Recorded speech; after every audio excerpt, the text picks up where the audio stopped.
Mizoram mipui te choi ka na tura anthe ang to ka malathin tu Mizoram Rural Bank chuan he program hlotlin theina tura tan hian nasatakin minpuya an chunga kanlom em ani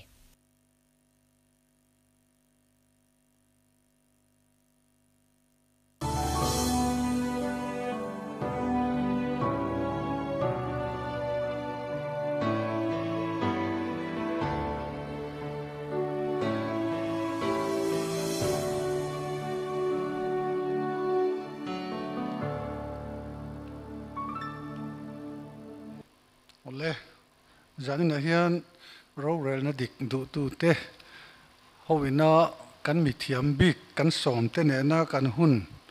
party policy kan examine kan Zirchianna Vailina kan lo thleng le ta a hetiang hun min throi thleng tu pathian chunga kan lom le a tin zanin ahian ama alama kan lo pon lok to ang khan political party te kan som tel to lova chu wang chuan keima ni political party a omna nei lo lirin kanan soidona ti chuan zanina hian kan ti turjinga chuan health care chungchang te sanitation le environment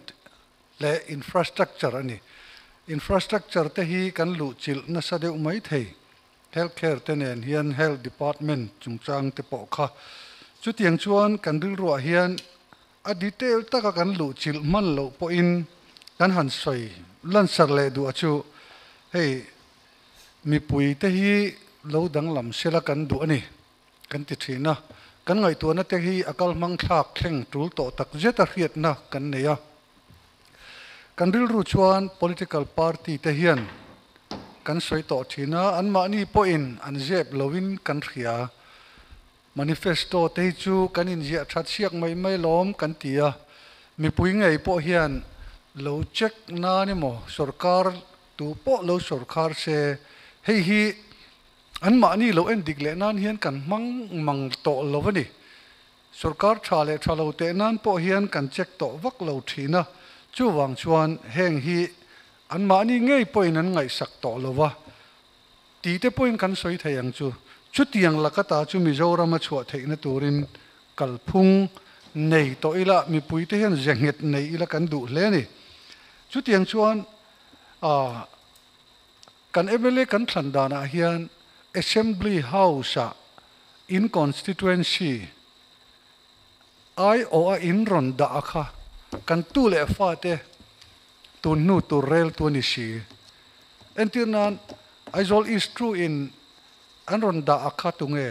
aizol not 1 in not 2 in tunge anron da khatiang akha kan state chunga an contribution enge ni ti te hi kan en nguna ngai to a MLA nenge ti tur ti te heng hi party rui chil na om lawa kan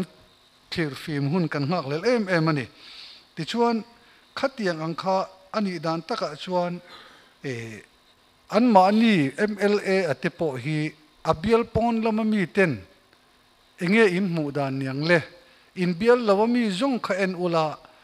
hemi teron pek hi di mo Mizoram tan asset chu pelowani ti emo khatiang ngai dan kan nei theina tur po hian kan ril ru kan siama kan injir sau angai ani tin zanina hian political party ming kan lamrekin an policy nen kan me bel don lawa policy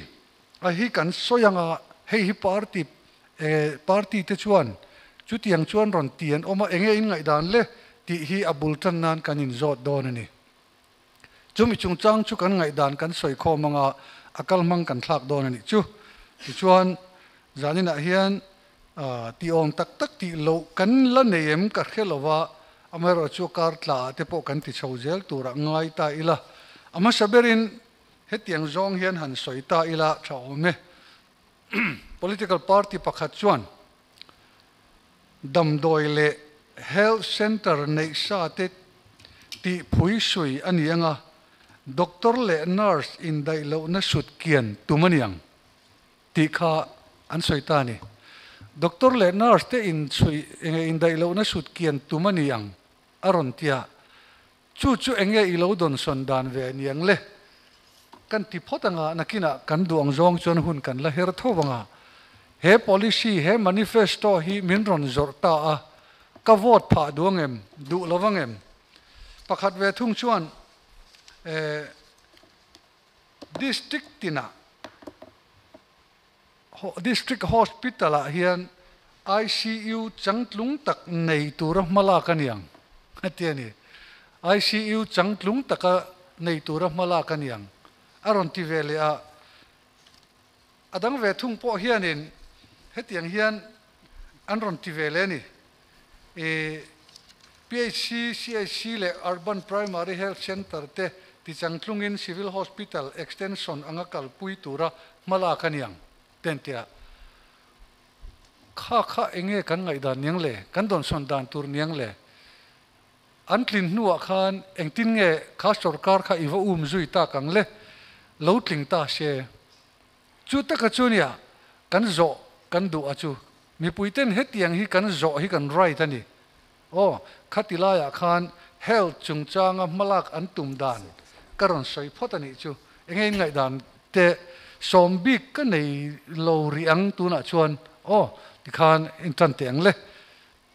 han report mai te u irin ngai chan chuan huna kal liam zel dona abul kan hong nga kan soya health lampang kha an ron soya khanin enge ni han ngai khak thuak kha chuan a tha thuak maya thil tha takani ma se en tin nge kan implement ang ti kha chu aditelin an nei tura kangaya aditelan nei po kha han tlang zar lo sela entirnan an party kha sarkar na lo chang lo mai theya thil thatak po ni theya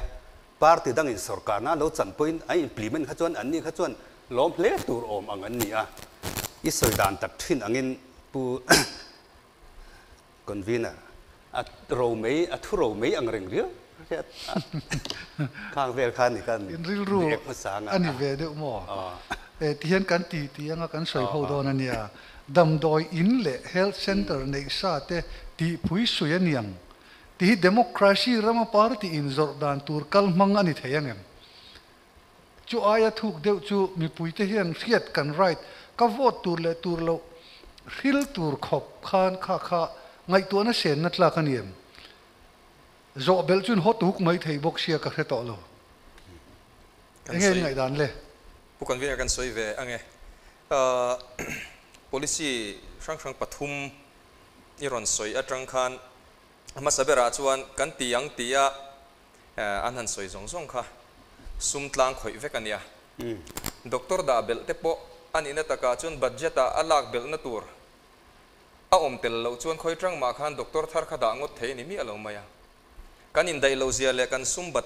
nga zia ngai tu khan kan da belang hanti te kan ti changtlungang hanti te kan ti phui su yang ti te kha khoya trangin ti kha zo na lo ma saber ni in ka thin lunga chuan lo oma khami zo khangai iti mo mi puin kan zo na ngai an chang thei tu re ngai bokem chu an chan me kan party te min chan sak thei ngai ni a chan chu kan lo sarkar ani chuan hanti khan sarkar tu ka khan ba te kha kan tlak ngal duak don si lova infrastructure mason na rural sum thok chuak ngal thei kan nei ngal chuang bok si lova kan budget kha voile khata apung hluai don bok si lova engtin tak chuan nge khang te kha doctor te kha engtin en lak bel sup theyang engtin nge ti phui suina tur ICU te phei chu asum se na tam don si a khol te nen district tina khan khang te kha bun tur khan nuai tam tak poisa se na ngai do na khoi tringin nge lo kalang chung te chu ka thin lunga zo na lo om ngal ani chung te min hril fia kil kel thei vek chu ni sela chuan chung nen lama min hril thei tu party chu an vote tlak nge yang ti karing ani ngai ve dan le puriat han sai ve te le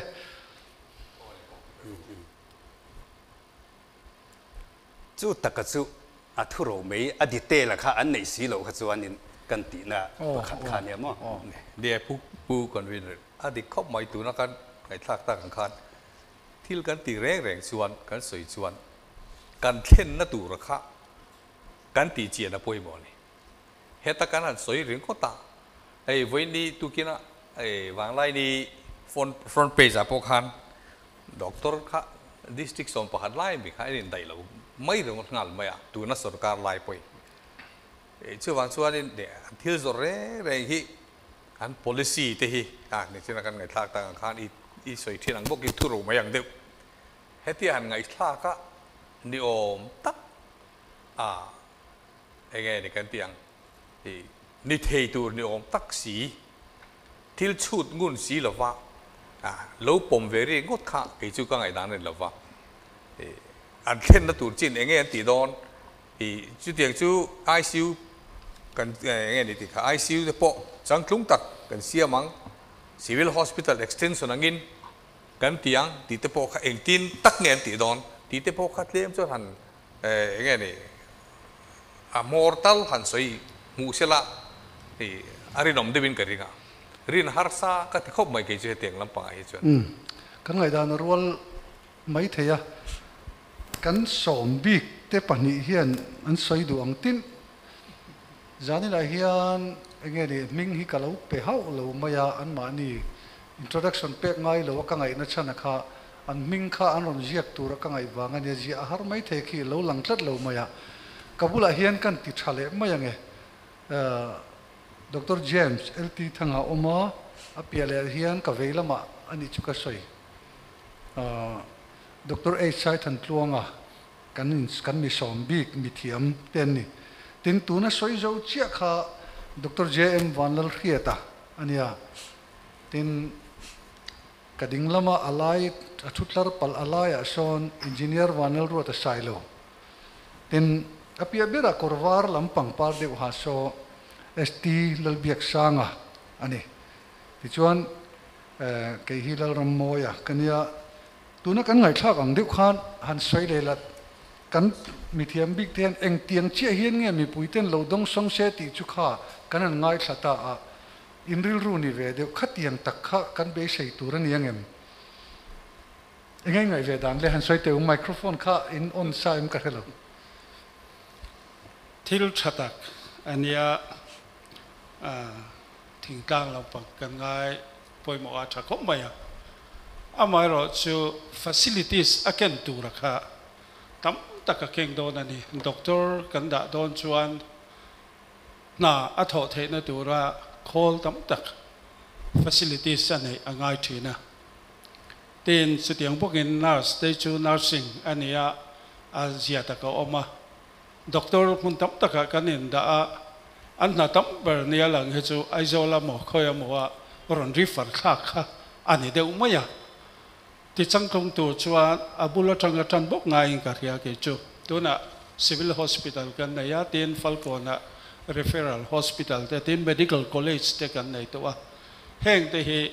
world class standard kan siam chau chu tiang chawa tanga bul kan chan chu a chi ma en ka ria district ina ICU handa te po khathil thatak ne na langa amaro chu ICU maintain tur hian continuous chumlo chatlawa power supply ne te alo ngai don ta chanchu ventilator kan ti te khol sang ta kha electric han top chut ngai thailo tur vek kha an nia chu wang chuan heng hi ni kan soyang kan thil thatak ani thil thul tak po nia amaro chu dấu khóa thỉnh tang lama changa chan na chuan ati chi in tun din mona chong ke chuan ka shelova zoi ya aizol le mun pui center changa luang chuaka chutianga lavil chi ania tiang kan ram hi chuti taka zawani lova zane ka til thua dakar tam lo te mun poi mo kan la tan lu thei veka tiang chuan district headquarter te ro hi chu theiang anga thuam chu acha healthcare center omna piang le ka tiang zong zong improve vek kan tum chuan kan budget in azo lovanga kan facilities in azo lovanga tiang chuan in atlabal rem room si in engamo siam si building salaklo si thil supply to box si velina omanga maintain the si lovin helai ta ke hi department kan lo tho lai puwa ka ngai poi mo ve thin ania instrument supply ti te le thil supply ve le chu nuam kan ti viawa amaro chu anua maintenance le a working to tak tak hi mitui kanet mula thin lo a supply a hian a to fo thina July tak chu ngai to chu ngai in kar ya kan du tok pot ange ngày đàn đồng đây liệu cần lek cần soi nga kan political party te hi ngày thiam nó chín pakhat kan nei chu thil adi tel lu tu ka kim chang lu tu ka han soi hianin thil hi adi tel la hian har san na om du khop maya in soi fia zok mang lo hi chu wang chuanin tu na kan ma mo base hianin tu na mi puinol pui ma mo base che hian a chan na hi an ron pe ha an ron in zuara ka ngai chu health chung chang a pon ni amaro chu hi kan thian ten an soya hi a ngong tu ro alian em ma anin tiam na tin an ICU ti te kina kalo kan soi bel lok kan please in kan share bel lok district in a RT-PCR call kan dang ti boka tin district hospital tin a on call clinic honan yanga Thingtlanga tanga biak po zung thei na tur buat saya niang tin healthcare scheme a hian dam lo ten bilan lak huna nga angai to lowang ten tita angai thaka nuam lom sia kha enge chu katuna kan mamo mi puina kan boina chia ron chang che in an ron da khangaya amar chu tuna channa hi chu temporary tun chopchil thilani ta i rammangai na that tak tak hi chuanin a policy zong hian ron address tura kan lo ngai a i healthcare a chuanin tirnan aizola chuanin private hospital hi athang duang ta aizol lo pon la thang duang dona sarkar hi private investor te health sector apo wang tau takan luwa him taksem pui risel net na atana na anron tho theina turte kan sarkar hospital ngai po kan manage le thilo te po kan laboratory te po private te lo telve theina tur platform te siama policy duang tu tur nia kangaya tin chu mai ni lawa ni primary health care kan ti damlo khritlan mamo le nau nei le nau pai chung changa direct kan mamo primary health ki chu thingtlang hen kan mamo dani ala atop don lowa secondary health care o manga tertiary refer ngai ang chi te hemi a chain ta hianin i sarkarin role play turte sarkari chu tun thleng hi chuanin kan du thu sam lowa kal zel poni sela asam har chhovia win karinga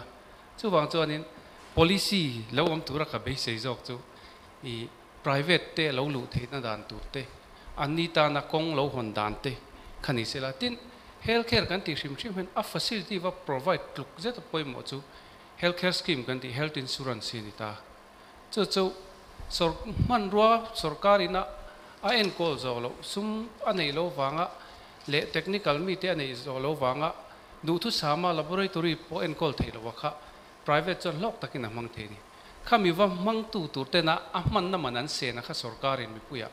reimburse thei zong in siam ta se chon approach khatlak taila side by side asa prok takin lelam a hiani i har san na hi chu health a hi chonin kan address tu ra ke kan longa ya chu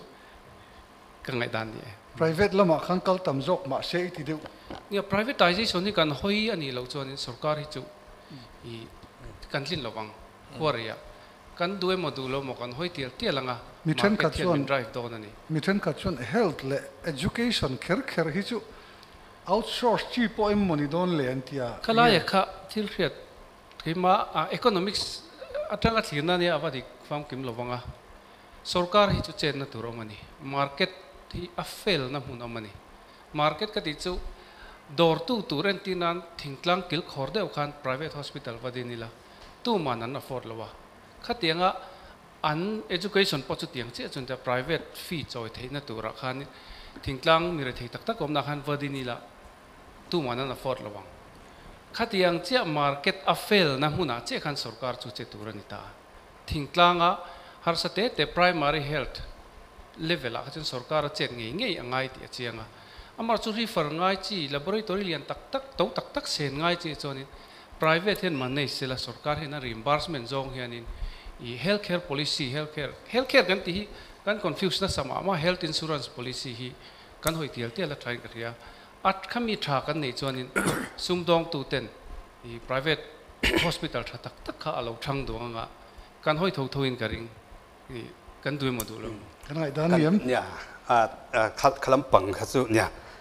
ka soi tum zok ka soi tum zok ma chu nya kha an manifesto chu thu chu na thakop ma ya district tina ICU chu tiang ka tiang kan dang RT-PCR ti te oma communication hi tha se chuan in khang te kha kheng zung tai la a thamai turania communication that lo na khan ICU te chu kan mamawa entinan isolate champhai in kar konga chuan highway lian takin an lai meka champhai le isolate in kar po ri lo te a kan kheng zung mai don ta entinan dar ron tlang dunga te chu alo lata a sakordai ti te he ta khothlang lama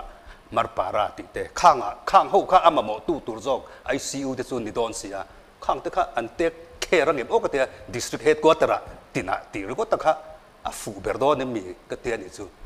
a road communication nei thajok kha an lan ni le bok sia he lam a chengker ho jok kha ka ba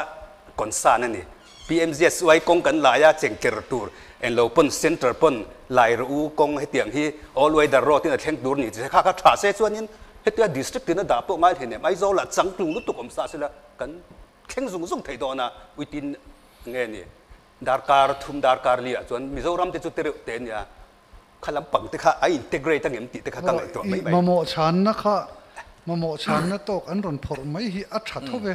in ka ria ati de win ka ria ka ti chia lo wa ka be sei tu da kan ma mo chan na hi an ron phor ani maya ka nga ya ka be sei jok chu a policy jok ani okay chu a policy tak tak hi chu tu na hi chuanin i ron tar lan hawa hianin ka mulem lo ve ka ti nya ke po na de pu convene privatization ka ron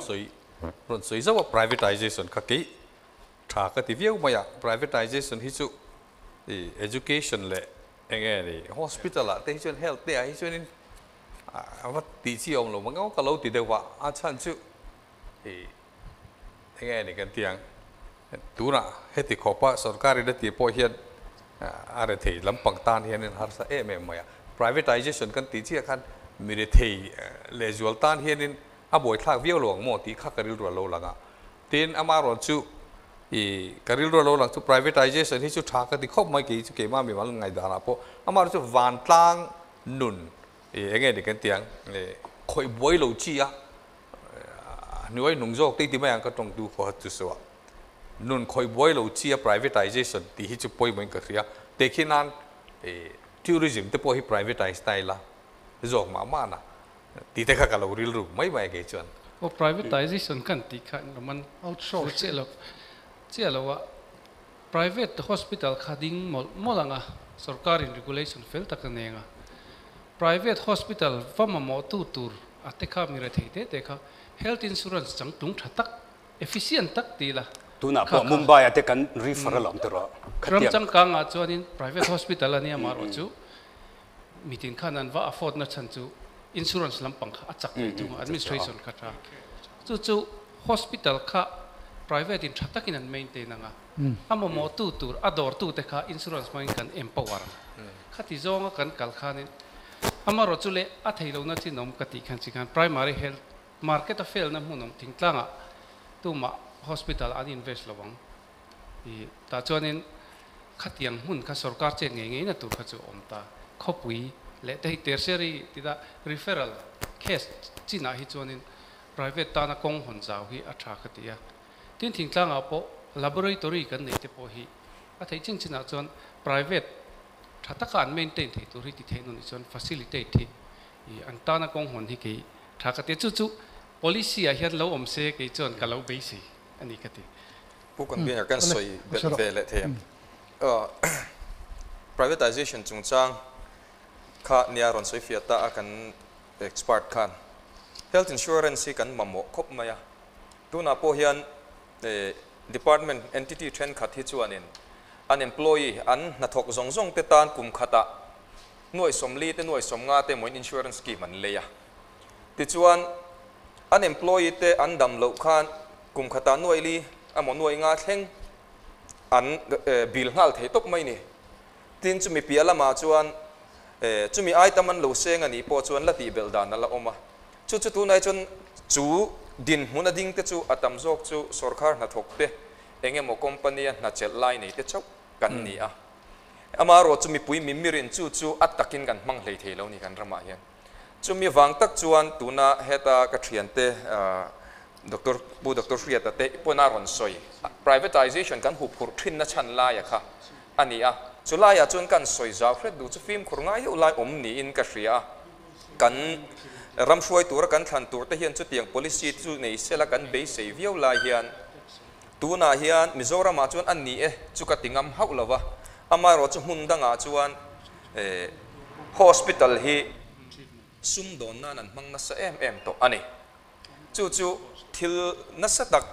issue lian tak mai buaina lian tak mai ani a mihring manga sum don na tin dam doi te po ala ni le zel thova kan mamo lo ti thei si lo ma se atel lo wa kan om thei te check ngai lo chu ni chia lo check lo om thei te khang thlinga in ti tir zela dam doi in bil dam tur zonga kal te po kha incident soi tur alo om nual to maya Mizoram ma po hian chu trends chu thil chu min lu chil ve tran em o ti thei tur tuna hian a om zeu ni te po in pu mo tur chu om tran der mai ni chu wang chuan privatization hi that view rualin in rokna na sadeu mai thil kal ve thei ania education kan soi zan po khan zo na ka zot to a commercialization of academic institution tuna hian kan rama mi ho salian pui then khat hi kan vathi ke mo anti dik lo ka ti na ni hau lovin kan rama hian zirna sarkar ina min chop chua sak khan du thu sam miau lo wangin lok khopa sikul din thei in kan siamani chung zong a chu man jana kan soi good governance kan ti sarkar thaina ni tur anga ni lo wangle dan ro rel na nuaya dik taka thila kal lo wang khang zong po kha voina in ala fail tluang zelani chu tho chu kan ma ba ka hian ala thei don tho nin ka lo la hria chu wang tak mai chuan ka thin lunga oma chuan ke thil thaber ti hlotlin thei lo in zor ai chuan a thaber dot tu kan ti hlotlin thei to khi kan hlok pui zokang chu chui photang ti chuan amal te in lungrem chho det angin min kal pui hi tum ro se mi pui po hian chu tiang lu tukin voile khata khep tia engkim mai hi sapram ang mai danglam tura hian be sei tur kan ni bikin ka hrelo chu ti la ya chuan kan support anga tin kan ram suai tu te pon atak chin zel min kai hoi ro se he ta insang bo ro ka min saksaka min entira min thlir tira mu nom em ma se ataka chuan he ta chirdu kan latang sia chu ti ni lo chuan insang kan la sa thelo ni pon chirdu pa tang tala kan chuana chin tur hi atak min kal pui ro se di kha kai ka be sei dan ani le kan tlajep lokonga isoi dana kha chuan district in a hospital mo ICU changlung tak kan siamang ti ai chuan ICU kha nge ni chi sang om mai thei entirnan om ngai taila ICU entry level kan siamang te ti ta jok sela abe sei om jok ange iti na deu te poni in ka khia ole tuna khan helama kan ngai thla a kovel ma son na kal zel hian hei kan min la lu pui tho don ni in langa antita health insurance scheme hi om ta ni central government health insurance scheme te po ma tin sarkar na thoktan phechon he railway ten te karnataka te west bengal indiaram state hian health care chungchang bi khen nei sanga sipai ponan nei sanga railway ponan nei sang ka soeng khan chung zong chu ka thei to ka en kwal hian Mizoram kan har satna ang hi zialan om ka mu ve lova keinina kan har satna chu a scheme kan nei thata em a pakhat na an dam lo na kha a huam zau ta em mai ni tuna hian kan healthcare scheme a hian a zau lu tu kan ni lo mo le ti pon oma attention critical illness ange nat na khir big de chau hi ti la anat na khir chu ni lawang chu critical ti kha akhira ngai talawila nat na en kol ngai uluk big de ho kha heng te chau hi ti la aniang a thang a ten ti ani engpon ni se chu ta chuan har sat na ta chu private hospital po kan zawain kan scheme ina a cover theinan khan hetiang hian kal thei don ta ni sarkarin notified rate anei ta a cabin po chuti zat double bed po chuti zat ti lampanga kha notified anei ta kan private hospital tenan pom hlei thei talawani chu anin reasonable om zenei takin hei kan chu ta kan tiani an tia tuna hian damdoi nei vo omta ibil ta ibil lo chuak ta ipeta photani ibil vele ta healthcare khan chu i hospital bill zong khachu an pe thei lo che an lo katani himole iti na chana chu an ni chuan an notified rate atangin an lo chut ta ni an treatment an enkol na chekha chulai in murem lo chu political will angayem an nor ngam lo ta emmi private hospital kha athil he dik lo em miang ti te ril ro om ta engtia kalpui chi nge tha ang chulai a chuan tuna Dr. James an asoi te po kha chumi chunga chuan khung ta ilang chuan aleng vekani heta hospital sota khita an lo dina kan kalta a ka health care ka health insurance scheme kha tuna mi ni kher ni lo hi ni ta sela next topic ka phoranga chulai chu atlin don ta thawani atlin don thaw kha chuan notified rate government ina gazette a chua to hi eng tinge private in an pom du lo tlat niang ti kha private hospital lam kan som tel si lowa kan rin thu lo chon soi the ni lowa he hiang te kal pui ching yang in ngai dan le kan man kan se thiang emo o kan soi du chu he hi sarkar notification level mai a address chin in kangai lowa I healthcare policy kan ti hi institutionalized tak ve hi ngaya ramchang ka nga te chuan in tirnan America te po bilan pasa act 10 nei ta kha khanin a service provider tam takha aphuar vek maya tin a insurance package thleng khan aphuar vek regulation tin min puma be karon so yangin hen tinan asymmetric information tin ya tianga tu te mo riat kim lo na lo information lo hrebi kina an lo man tang kai na ret chi rang doctor te nan cho piang kha chu turangai ani lai khanin anin intention nei nan lo ti theya khatiang chi zong bo regulate tur khanin hetia department a society modina khamia dan wazam ai khachuanin healthcare sector regulate na tur hi abilang zong pon mumal taka kan kalani chuanin tuna isoyang chi khachu I anmani regulate tu ina a regulator ina abar noya anling lo ni khachuan mani kha hong be tho to na khati zong address kha afil karinga keim achon I chu ka changim kan o chage kan riat thiam lo deuh lai pakhat chu hepatitis C kha ain kol nan khan nuai nga nuai ruk deuh tho ngai lai hun kha omani nima sela hospital mi te khan hemi company lampanga kha adam doi heti tlom dana omem chuti khatien ten han zong ta chuta chuan tuna hian engza nge ni o nuai li nuai nga nuai ruk vel sen nga ya kha an tong kama kha ka khiat sual pal ka lawa sang ni nge sing ni ka khelawa chuta chuan atlata ni chumi an ti tlak na chuan a company tak akha direct in quotation and call kha chuan auction quotation and call ta khamia tang khan re ta tlador mai ni khatiang po nat na chikhata pon ti thei chuan insulin po an ti thei hirin oma insulin te po to takalo ni ta chutiang ang chi chu ni e tuna kan ngai thla ka kha health sector regulator kha chu kan omanga ya act po omanga ya tuna hi chuan ni e pakhata lo sarkara policy ron duang atro dangan sarkar le a danga duang le a how sa pas ngai em chuang lo act nilem lo hian kan lakal mai dewa chunga ta te po chu tal chu angai khopina langa nia notified rate ti po kha anmani sarkar doctor pakhatina ati chok property roponi bi mi alawa abuan en khan uluk takin azai man zaya po zai chi sang tamlu to grade 1 2 3 4 5 6 thing khan operation po surgeon te perform tur po kha azia kani 6 thingin chutiangin treatment te po khan ziak ta khami zong kha amman tur om tok kha india rama an survey ve a tu te dan taka mo an research nge nian ka ve ta chi alawa khatila ya kha an chiar ve bokani tuna chuan kan din huna chuan tuna health sector USA Obama healthcare mo Germany healthcare te chuan USA te chu an nau ve le em ani kha an da niam ve thung ania chu tiang chuan kan in thlau zut maya ma se voin kan local context a hian khatilaya kha enge kan mamo nai vai bera chu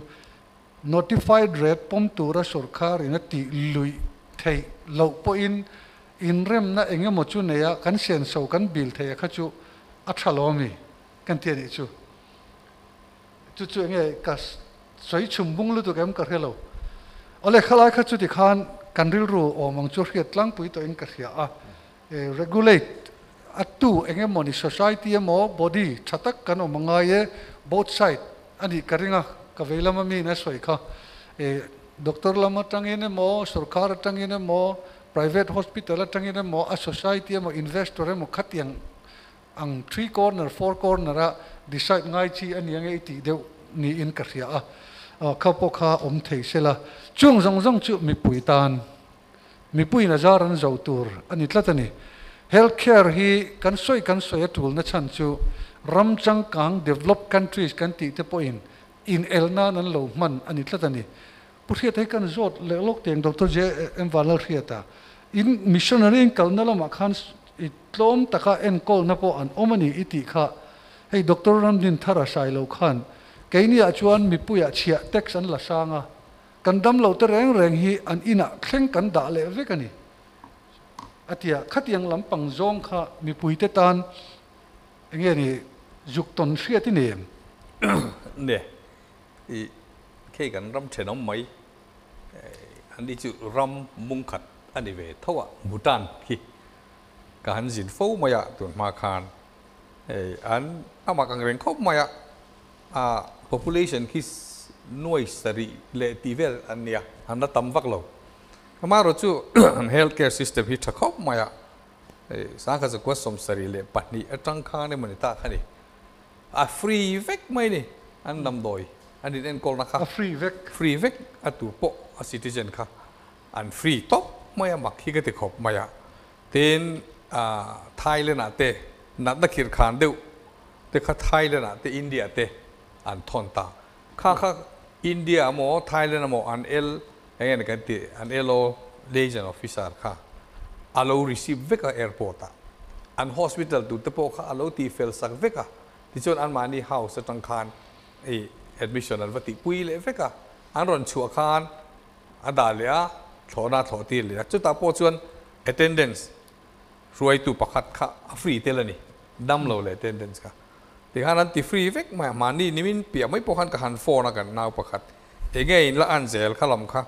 ala free zel lem ka ti ala free zel ama ro chu har sat na tlebin an tok tran de leka thil man te lo to chho ta zela nan na khir tak doctor te po an nei tlem ta de leka specialize kha an nei vak lo a kha min ti boy de leka tura lo free lo te ta thuti la kan boy na turania an ti ani lo free le ta lo thuti la kan rama boy nuai bai dona free a om thang sang kha zakwa som sari le pa ne tanga free zar voi ni thangan free na kha an kal na te po kha free vek dam doi man te po free vek ten voi kha chu kan kha makati khop mai pa kha chi po ka bum hin a thawak chi lawa ka vai nen ti ra doctor in free vek in men lo ena ti khan dam doi po kha bin hot ni state mi kha in si lawa vazin mai ka kan si o min free tat mai ni ten mi ngau pakhat kan thian pa ten kan zin le vai khat chu kan kal na rama kan kal na mun akan mun sa de kan kal oxygen kha lo tlem ta dewa ma kha chu a chaw de rup moya ti chuan kholian fak lo kan thleng tra ma ta chuan clinic an lo nei an nei thakop maya an district tina doctor okay hospital thatak takan nei veka te de ulet thin ma na chu khopui ai ta chuan min ruai lu ta an en kol ta wat fata ti chuan oxygen ten pe ambulance khan kan kal mai kan ho le mai to kan te that to wang khan kan ho kha ambulance in min on zuya ni ho to mai la ini le tak thu ti le khan thim pu kan thlen don thleng khan bin zu ho to em ru kan ho ti ta ri got mai khat di khop kan tin kan ho nu hospital a apalian bokani kha sap American aniam hamuzur bai dam to ina khan darkar ngavel zan khachurek em la wa ที่ขันดำดอยเต้นเปียเน้นก็ละอันชัวไม่บิลเป็กกับวัตถุมาเองสั่งกันที่ฟรีเวกอามาพอฟรีหมดที่ฟรีเวกก็รู้หลอมรู้ตุกกันว่าหลอมเวกันที่หลอมถูกกันเสียกันโอ้ดิก็อันนี้ตัวชูอามาเราจูสเตตันนี่เรารำบุ้งขัดเวกฟิมที่มันนี่มันขันกีนี่เนี่ยเขาจนเตะกินหาสมัยที่ใช่ดูกันเนมนี่เพนักขันมีผู้อินเชียนเปียงตรอเชียพวกเขาอันเรื่องที่อินชูรันใช่ไหมเองแค่หมอจองจูอินชูรันซ์จูองเวลเขาเดียร์ขันอารัมมีนนี่นะคะเองนี่ไอเดียนี่ยา citizenship จิรเชียนตลากันนี่ตรอจิรเชียนตลากันนี่นักเสียงไอ้ค่ะเฮลต์อันอินเวสเฮลต์อันอินเวสเฮลต์ขันอันอินเวสอัตโนนัทเสียมันนี่เวลจู่ปัจจัยเฮลต์แคร์อันเป็นไม่เอาแต่ขันอันเป็นtopไม่นี่จู่ฉากก็เตียกชัดเดียวสุดอะไรที่ขันกันมีกันไงตัวนักกันตีกวลวิร์กวลเวลนั่นชวนข้าอะไรนิตาตัวนั้นเห็นexactly ก็ใช้สวยเทลว่าเจี๊ยก็สวยเทลว่า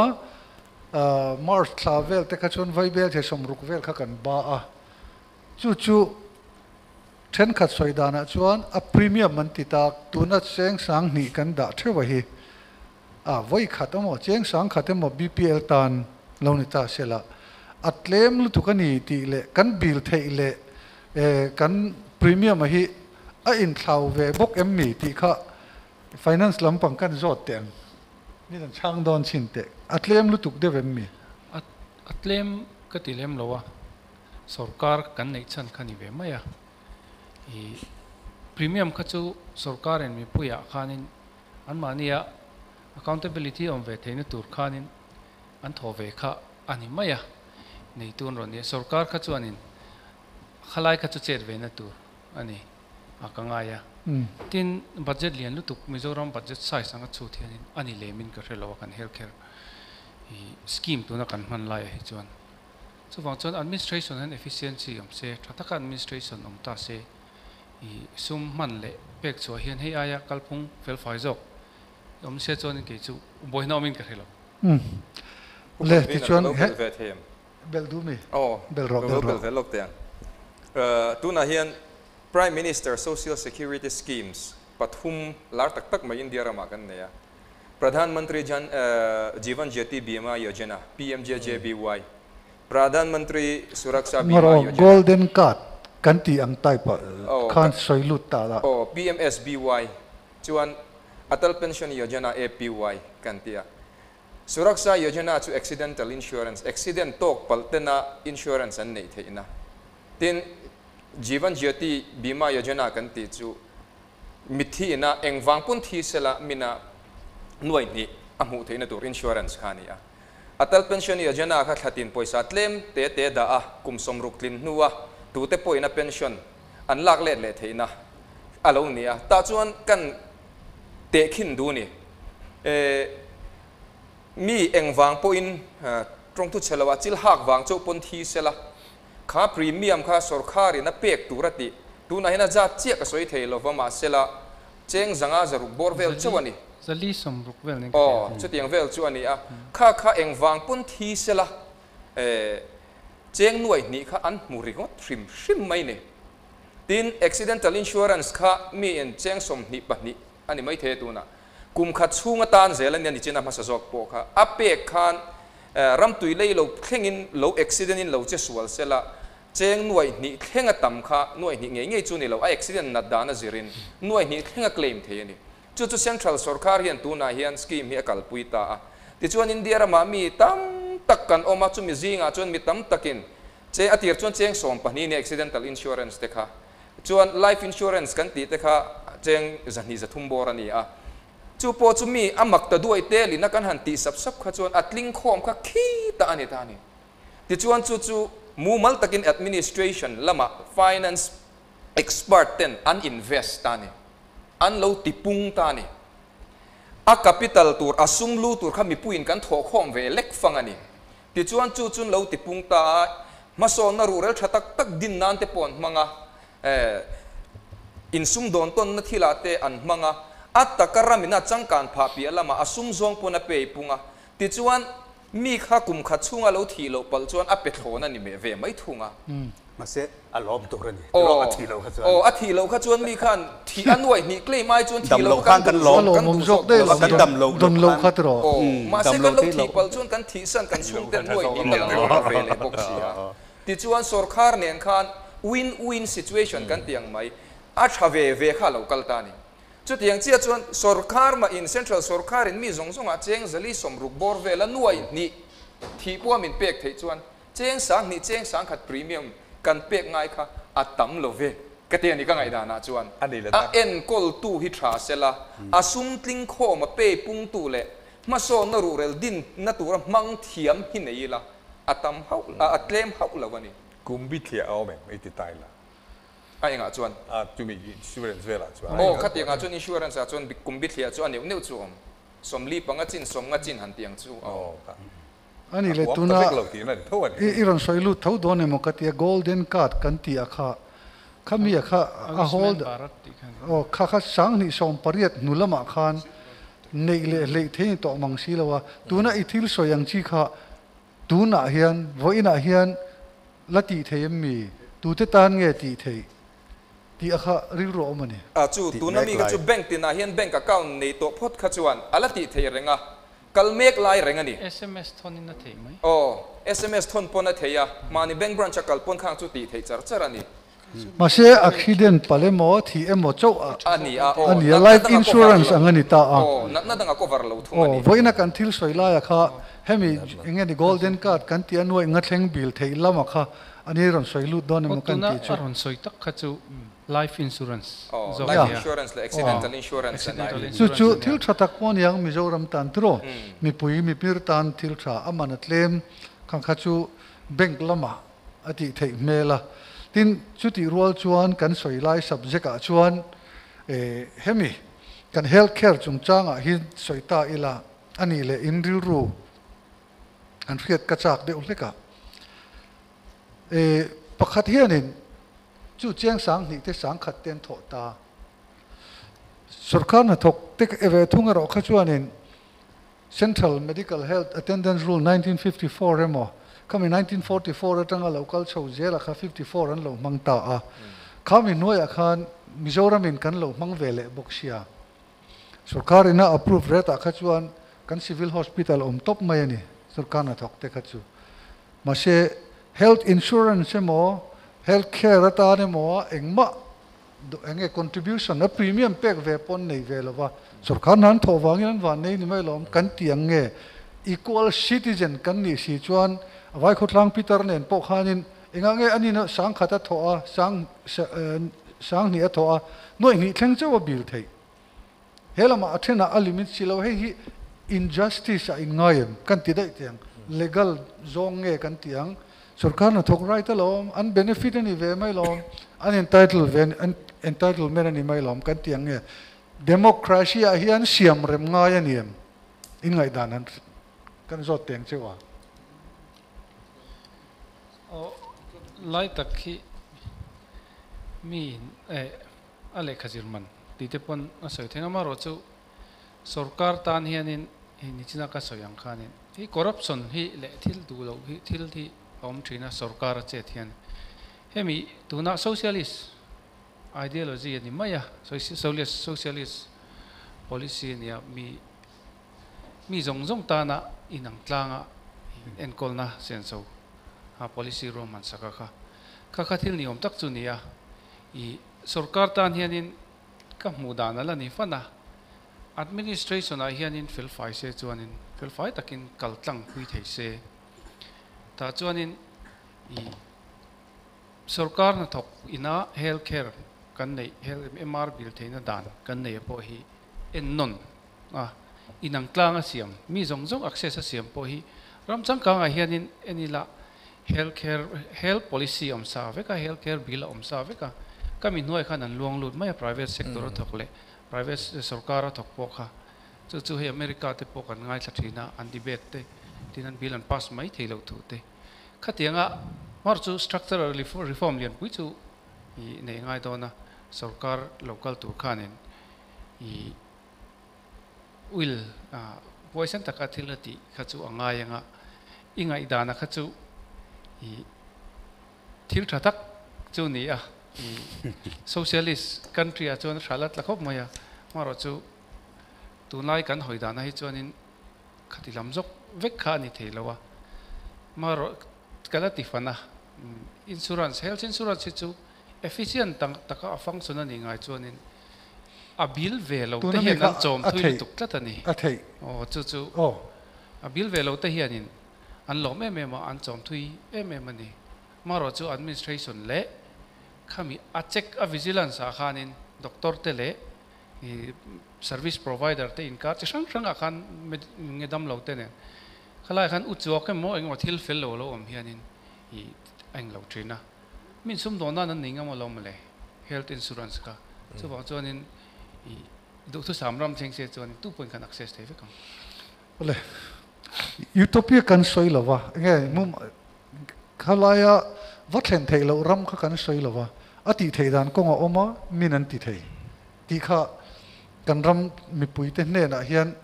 kan ril ruwa se kan due ti kha soitaila om zia chuan tuna kan kal angot a hi chuan health insurance zong in kalta ila chuta chuan kan zawain contribution neila ami hringa zirzel khan omta sela so khan na thoke thok love ani dan taka chuan kan bil thei hi chu anat na zir khan in ang tlang mai sela chu ti rual chuan nge ni ethical committee board thatak po an omangai nge dona medical ethic khalam panga kha achan chu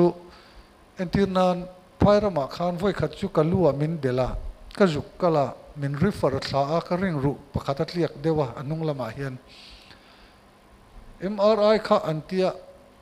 tilengai antia kar khat nu dewa tilengai antia test ngai hi lo tam du khop maya achan chu ka sen so kha sarkar ina pevek don ti riate po hi an angin ka ria chulai takachu ethic lampanga tangin medical board ethic board kha an omangai ve in karinga ti kha ka soi thiam dan ni sela chutiang te chuan ruaman na kan nei fel chungai hle tuna in soi life insurance po kan ramina mamo a chuti rol chuan health insurance hi kan uara kan political party te po in hetilaya district tina nge RT-PCR kholwa da vektum te atha ange khata khan standard level engza nge ngai laboratory te facilities te chutiangin ICU po chu ai chuan nikum in thlan masak khan keini kan sarkar chuan air ambulance kan siamang antita Mizoram chu jim ma air ambulance kan timayang antita champaya thlok chowanga Mizoram a chuan hei fur tak tak thipui tle thla chuan har mai theya a thei chung he rei om mangi o te chu kalauti puya district headquarters zongin best facility kan timayang nei kan du boxi college honvek kan du kan fa te kan kho kan lu tir le du si lo an tiang deu kha ani thein ka ria a kha ai khan centralize sa helaya lian pui din te po kha Mizoram sarkar hian ati te po kan din mona zir chuan a thamai theya engpo ni se kan policy kan an soi tang khan a sang kan an en tang khan ngai thiam na nei chu kan oma amero chu entirnan thu moi satlia anti lowa han chu chal le dona kan tialom ti thei tur si thu mai ni nei mai thum nei kha kan ziak langsar thiam ma deuh lo mo le chu kan ti deuh ani chu ole ti chuan tuna hian thok kan la lokang thok te han la ila chumi zo chuan infrastructure kan lut don nia kan rem tlang em heng te hi beng sikin han ngai to shram te o politics hi mission angalu chil tu chuan amale achung te mi puinol puitan malsom na angkhat dun na kong anu chia thin ramro rel tu te demna ineim demsu nangma ngein ivot manga isia man ni hi chik taka ramro rel tu te thli thlai pe lo chuan rural tu in thla da rual thukhom akui chiak dwa zelang opposition party thatak ni lo te hian ramro rel tu thatak ni antlin ngai lawang ramro rel nan hathok tur hian ama phaktok ang anga kutzala tlate akal puidan enla amizia ishichiang thenge yang adulo bokang Zakaya Khan alebrug le chuan alelin karul le ang ti asoi ma khan kha thu soi chwa tir tu pathian ram chu ama khan athlen masak wangani candidate tan in thlan sen sawatam in timo mi puite hi alom diklo itimo khoya nge candidate sum akal tamber thin ngoi chu tlat hi phatsan nalan tir na kong ani hun om thin in thlandon hian irithei thutemni imimal mamo apek chi khan anna azo ngala ama tan chau nung turin thune ne ipelet le theiani chu party ming ruichil na le mishing a chil na hian thil tha le dik ngai tha a mutheilo turin mit le beng ati che theya ahong churamina tuar le thin ramro rel na insang bera nangma ai o athutur ithlan na hian itule fatima khwa turlung aphum dona ithlan na ril rule ithutluk na siam khan omzia nei dona ni ti ngai to na nen vote thakla kan vadu em kan thlan kan lai mei chawang ti hi kan hlawani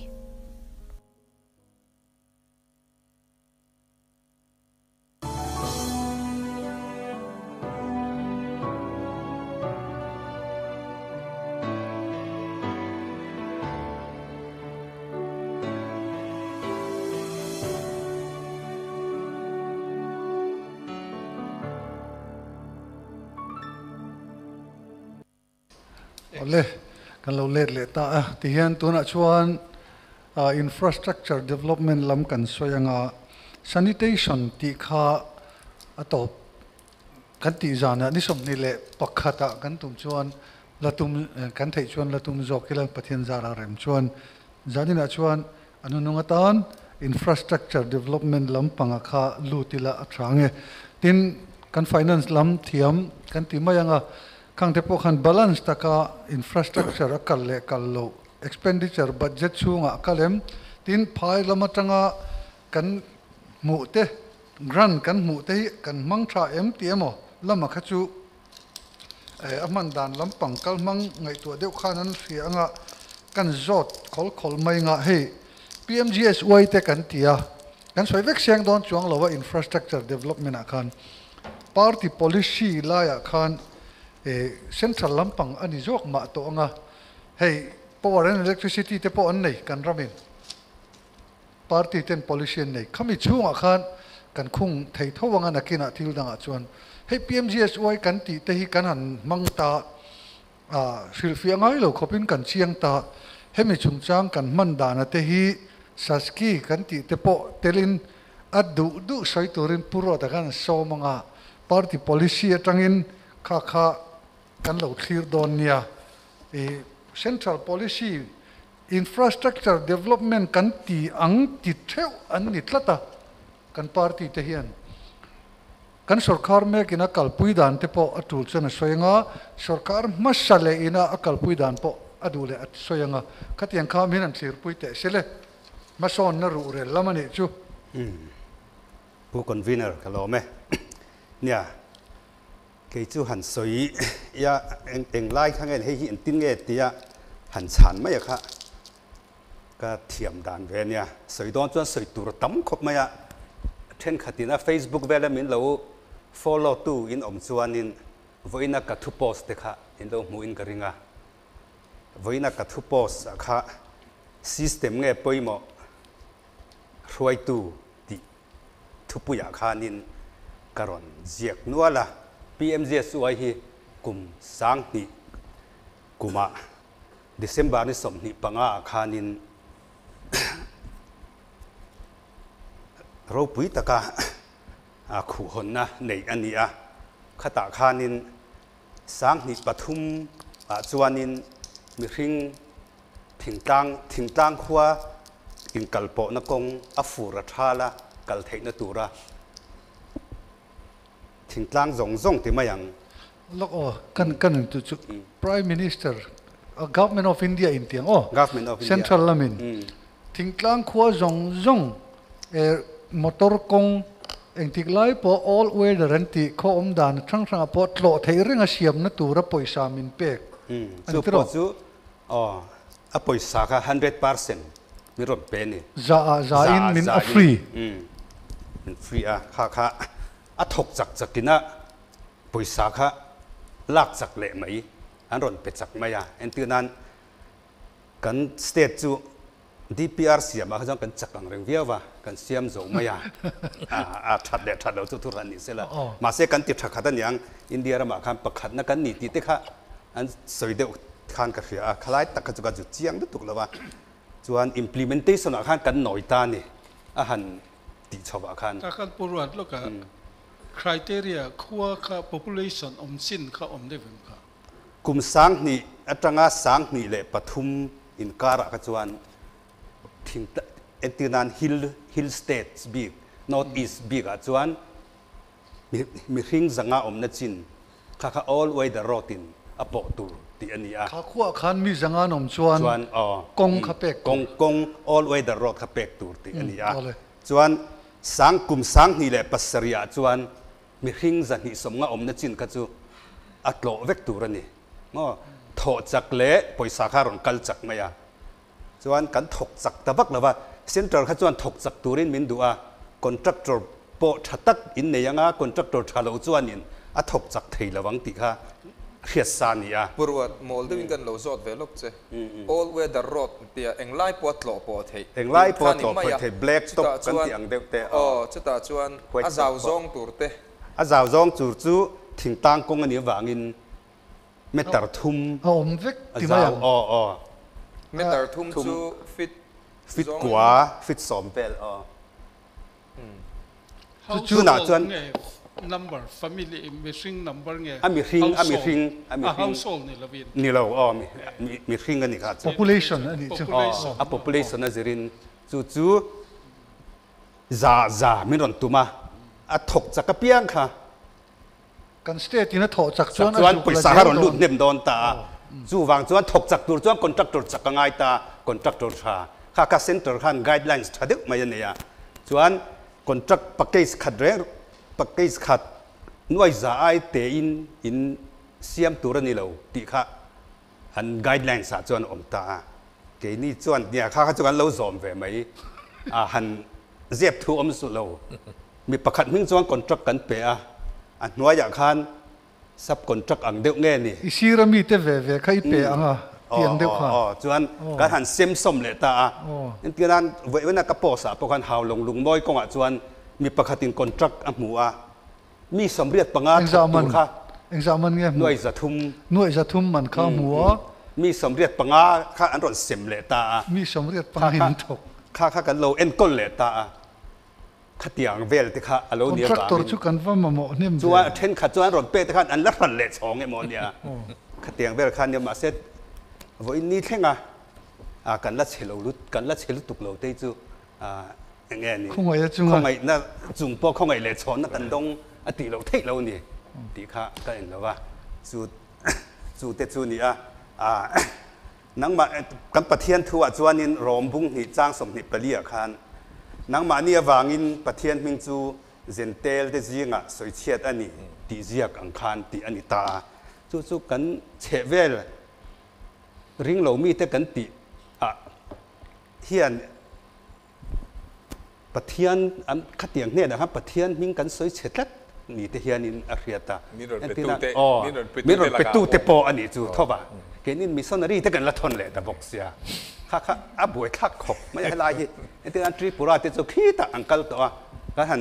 ตีจันติระที่จวนนินเกนิไอกงฐานไหนแล้วว่าปะเทียนลุงริงโลโหจบครับที่ข้านินขี้ตาที่อมเสียข้าเลเวลเองซะต่างกันเช่นตัว level ตัวนั้น PMS ไว้3กันเตีย1 2 3เอามาอ้วนอ่ะก็จวนถึงกลางกงเมตรทุ่มมาเจ้าตัวนั้นเพื่อจะเมตรทุ่มเลย 0.75 นี่ตัวlevel 2อ่ะจวน district in Kalpo นะเงี้ยนี่กันติดโดน intermediate lane อ่ะตีเลยที่ตา level 3อ่ะที่จวนนี่เคยละเงี้ยนี่สินะกัน manifesto กันส่วนอย่าง district headquarter อังที่ก็จู khát tiếng à bơi mò biết higher secondary school ôm na anh nãy thấy anh ber kami khuat trang anh nãy thấy anh ber anh kal na tur anh kha khát tiếng khát công giao zokin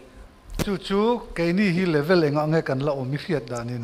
level 2 te chu tu na chu kan implement ve thowa kan la zo lo wa level 1 po kha zo lo kha la om tan chu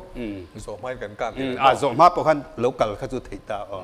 chu chu ta chuan chu mi kan soi chuan na pakhat ta chu tu na hian kha chu 100% center funding ani tu na hian saski an ron tileta saski chu loan ani chuan in investment mo khami kan lo ti na trin kong siam nan te po man thei building siam nan te po chu chú po chú saski kha enge alam pum kha State assistant for kha min thil te lok capital investment ani turo investor kan investor ta na ni lo mi ti kan ron kan investor ni assistant to states for capital investment ani ta kha ni ke nin zun in siam nan te chol book siam nan te kan lo man kha chuan enge mo khát trăng khan anh nghe lạc lụ tủ lập bằng không là lon nên sẽ rụt lệ ngay đón xì lon cần pek cho pung ôm em ôm lâu mà rây cần rụt lệ hôn tủ chung cả rây lẽ bộ này sẽ là lon này rụt tủ này khác trăng cái ta cầm mang tủ cái này chú vàng cho nên state te chú PMJ suy ron peto 100% ron pe min ron monitor boka mà sẽ là saski cho nên anh lâu quyết định về đeo tòng anh mà ni in buổi sáng thì anh lo nên in về tiếng hay anh đủ anh in hành in bị bung tệ xe mình tì khăn nhiều mà sẽ PMGSY khăn cần mang chế dọc đó nên mình ở tì cả mũ đàn bạc hạt cho nên ole chú tu na khan cái này soi chua nó chân chú in kalpo na kong siam that te anh đủ kong pui tra nei te anh đủ thu communication tra anh đủ thủ tế kan mua kan share political party te hian chu tiang chuan soya tuna kan thun tong me ka po hian chu tiang chu oma nima sela kan kalpui dana chuan PMGS uai kha a gift a thlona pek tak tak ania chu lo siam ula amero chu an nule zela kong en kolero chu state sarkarin atitong tuna voi khat hetia level 1 2 3 kan pek bak cheu hi chu hemin noi agent poisa kan pelawang cheu inang manin a maintenance a en call zui in tum to anti sia chumi en call tur po chu kan du khop ngene en call na satangai hle mai thei he PMGS uaya kan sia ma hi chu tiang chuan a thalak nen a video nena PowerPoint project ngene en engeni presentation kan tiang dewa han ti page ni ila rilru natna tam tak in mu karinga tuna puru ta soi kha ani kaini ero chuan noi jathum mi pakhat ming antirnan Lalthansanga khan contract alo muta ma se kan siam dana chuan mi somriat panga in an thok atita ni chu khapa Thansanga noya khan somriat panga in an lo thok ta noi jathum kha kheta document ne na kol veka kan fechianga khatiang khan kan ram kal phung chu kha kha lo ni ta kan ti a hi kan ti tum dan nen hian ala in mil lo le ta atira kan soidana kan lut le ta ni chu ni ta saski po apung om lo mani party office kan ngai thak mi kan ngai thak pe ka chu manivalu poisa lutna lo taniam to don lu to ka kum som nga chuan balo ang kan niang ti deuh khan soi to maya rul kher ngai lo ang deuh khop khan soi zui mai thei kha manin be se ni man that tum kha soi tu zo man that tum lam kha ai ma chuan poisa sum tlot lutna lo tlaniam to em dona tanga kum som nga na chuan rul po har don to lo lutuk ingeni fiam thu deuhin an chun zom le a ngeni soi po soi zuji thei ma yang tiang deuh khan kan to pa kha zir tir na diklo pathian du lo zong ti kha mi puin kan thriat anga in ka hria tin kan puk ki chu kan rul le don ti lai kha han soi zum du kan la omem le infrastructure khan rol ve lokang sam zia ka hian mi suak chol chuan apu ka apele thin lova ti zia ko man chu wang chuan saski chung chang kha kan ron tu hi ngal lokania nge capital investment hanti khan mi pui nol puin kan lo hriat thiam lo pal takin hanti ve khang langila mason na rural din na tura liaw ata na sum puk thei ti na ni a mason na rural din na ti pialama investment chu lu khong nei base ya engemo ata na kan va man khani a mani ya pokhanin tekin thu ka soi to a min lon la a bank atangin vokvul na tur lon la reng si kha lon na la ho a free chalea phone thar le bike le boka sum ei thachi vek kan ya sum thok chuak chi om lo wa thatin lon ei lo phei chuan ti khan lon kha achia thing le tut me ba chu ni reng tamai chung men chuan kan nu le pa bera kan ngai sarkar khan khatiang khan min khosak puya tum ati thei hial helaya hi chuan chu bang chuan kha vokvul na tura lon la kha chuan asum pe pun na tur lu khong nei tura a in na na chu kha vok kha ni ya chu wang chuan vokal le anga thatakin en kolanga a vok shal na le chonga tangin lon po rul bokin ama e po thok chuak bok tura ni ya chu tiang tura tan chun saski hi siam ani a khoyamo a benral mai tur atana ni lovani ti kha mi puiten country ata tul le in country a tin chu mi pia lama kum som ngan huarul le tura ni a capital la kha sumlu a kha nge in chumi huna chuan sailu mangania lon hi anget ve lova thin kan la ni le tho don ani tin kan pathian thu kan ron soita kang khan he india ram christian te sa kholian lo te tlem te chok kan ni na huna hian kan pathian zui adika ni ti te athuwa kan soi pia lama hian kan nundana kan ti lan na tur te ponin kan hria ta chuan kan bel lo kanga bial nga isak MLA kan te dan te thleng hian chu chuan ke chu a ngong hian ka hriam mi pu hi kan har hi tul ka te me mani kan bial to MLA chu a fel tak takani a tha takani ti enge ni ati hantila dam lo te hi kan zung mai ni hei heng lai te hi step siam na tur min ron pe bazar set min siam sak waiting shed min siam sak ti vel kha kan in ti theina zun in chung vel chu ani a khang kha athalo vekati lam chu ni lawa ma se ma so na tling lovani mi puin economically e bar zon na konga kan sum bel a hong na tur khop ma so na tling lovani chu wang chun mi puin MLA tha bial tu tha kan te na po hi a in thak thenga hun ve to a kan e zon na turatan rem chang le thazok enge min pek enge min siam sak ti hi kan ngai tu te la hun ve to in ka hria chulai tak chu saski te po hi atu te po ron sarkar sela rem changa mangin example pakhat chia ha taka chipa phura lowatanga an thlai thar te hral tura bazar kalpui thin te lingro thatak mai kong pui tha em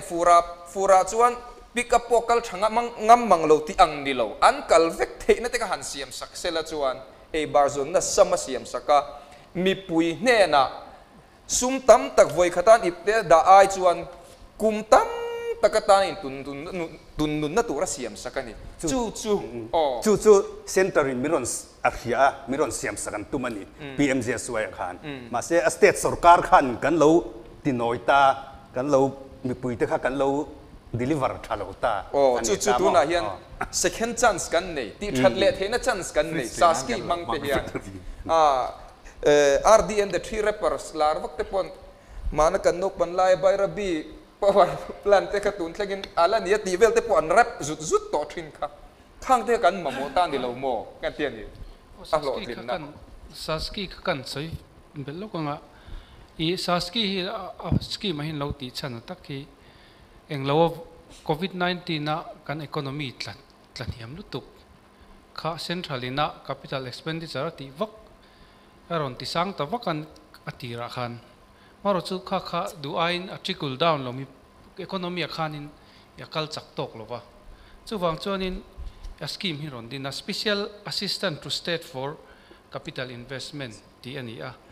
chu hun rei tak kaltur ani lowa kuminak tan khanin union budget a khan vai bel chenoi khat singthum borvel kha I da ania kha state zong ten I finance commission song pangana rotna formula angin insem turani mizoram chanhi vai bel se thum som ko pokoma chau borvel za thum som li chau zali chau borvel ani dona a local level angti regular scheme mani lem lowa I tuần mai em mana America ram chang kang hoa i financial crisis oma sang ka zakwa 1930s samthum chawve la khan khalaya khanin khatan model kha economy khatla chewak me support nan khan sarkar ei economy so chon kan kin sa jem kin sa te ngai danin fiscal investment antia sarkar khanin infrastructure ate suma mangwaka khami nuwa kum enga mochina economy ron thole kha chakta em a khatiang deuh lek khanin state tin tena i ro thil din na si alo thona sumleng wak ti pun nilawa i ro thil din nani boxia sumleng wak ti pun nani boxia i khatia ti khan kan economic thole kha ati chak don ni khian na ma aro robust ti ania chumita na chumi ngai to na tanga centralina ti ania kumin ba khi om to kher lo mai thea regular ani lem lowin ka sia ma tu han uak component pakhat kha tu core ain te tu re lo ti om lo mo ka wa chiang che local pung mumal tak guidelines aron sia ma maro chu tun hi voi thum na ni ka riat chwa lo chuanin i anjalen angreng khop mai zalen kan zalen angreng khop mai i englo hemi untight ang deu ani a tun ma planer kal changa 5 year plan hun la central kan zu puk ang khachuni che lawa kan zalen angrenga amaro chu hetia themnem taka man hi chu i nakina hianin kan la in chir mai theya omje nei thama i tangkaya man thiam hi chu sarkar mi pui sarkar ti ong tak chu ani a i ati theya ti wanga in tuam dam na na manang chi te ai chuan hoilama tle ma chiang te ka hoina tu ani zo kan rama kan economy thole na tu rata na support ani a support na khana thlona min pelovin i puk boxi in investment ni thosi in capital i masona rural din na tu rata na minon pe kani ka kan soi campaign fana han man mai ti chu ni lo ni ma lo me ti khan